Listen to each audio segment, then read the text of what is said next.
Geladeira Panasonic. Tem aí aproximadamente 30 dias de comprada. Ecovani. Estão ouvindo o barulho que ela tá fazendo?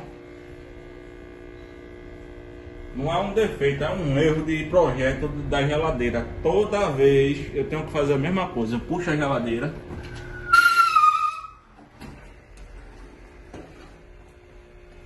Tá vendo a caçamba? Parou a zoada. Aí toda vez ajeita, mas com 10, 15 dias fica tudo vibrando de novo. Olha, parou o barulho. Então aí quem tiver com essa geladeira aí apresentando esse mesmo problema não sabe o que é. É isso aí. O que eu aconselho a fazer? O que eu vou fazer aqui? Eu vou tirar a caçamba. Vou colocar uma borracha para não ficar vibrando na carcaça do motor. Olha, foguei ela, a zoada volta.